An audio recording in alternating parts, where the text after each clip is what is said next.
If Paris still exists by 2024 after the disgraceful rioting and vandalism that have taken place in recent weeks, if Paris hasn't been utterly defaced, then an Olympic Games will take place.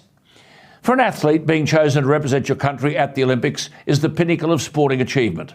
It provides what's only available to an Olympian, a remarkable and unforgettable Olympic experience. But if the Australian Olympic Committee has its way, that will no longer be the case for Australian athletes. I remember prior to Tokyo facing a global pandemic, which itself was characterised by government alarmism, and as we are now learning, dishonesty, the word together was added to the official Olympic slogan of faster, higher and stronger. But as Julian Linden wrote at the weekend, it was a cute gesture to reassure everyone dealing with COVID that the biggest sporting festival on the planet would be the beacon of hope that things would eventually return to normal, unquote. Well, as Julian wrote also at the weekend, not everyone got the memo. Wokeism has overtaken the Australian Olympic Committee. The nanny state has raised its head to the abject detriment of our athletes. Put simply, the AOC has ordained that athletes will be banned from staying in the Olympic Village once their events are over. Go home. Boot them out of the village and let them fend for themselves. Of course, they can stay in Paris if they choose, at their own expense, and they can then return for the closing ceremony. But for the period that the athlete is booted out, within 48 hours of the athlete's event finishing, the athletes will pay their own costs, and if they so choose, they can come back for the closing ceremony. For some athletes, like, for example, the men's rugby sevens, their competition ends the day after the opening ceremony. Get out of the village.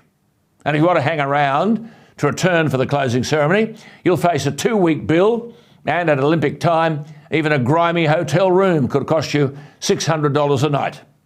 Matt Carroll, the CEO of the Australian Olympic Committee, says that everyone understands it. He says, it's not for the wowsers, we're actually doing it for the athletes who are still competing, unquote. And the AOC says there is evidence to prove that booting the athletes out of the village once their events are over will benefit the health and performance of the entire team because they won't be distracted by any party goers.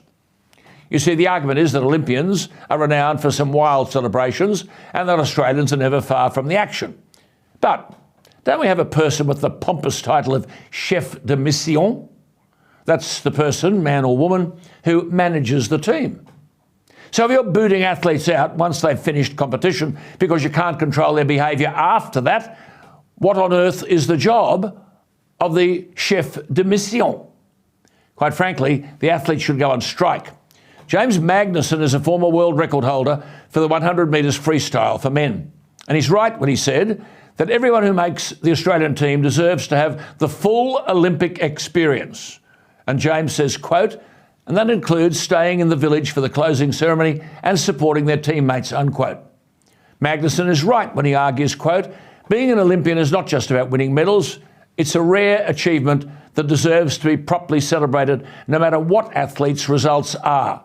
He said most athletes only ever get to one Olympic Games, so just making the team is the reward for a lifetime of hard work. They should be allowed to soak up every moment. Then James Magnussen speaks as a swimmer. I quote, swimmers already can't go to the opening ceremony because we start competing the next day. So they wheel us in, he says, with no opening ceremony, straight into the competition pool, and always, he said, with very lofty expectations. And then he says, the moment we're finished, rather than letting our hair down and relaxing and celebrating and feeling like we're part of the greater Australian Olympic team, you get kicked out of the village on your bike. Says Magnussen correctly, I know they're saying that you can still go to the closing ceremony because there's an option to stay around Paris, but based on what my friends and family have told me about trying to find affordable accommodation in an Olympic city, their chances for Paris are Buckley's and none, unquote.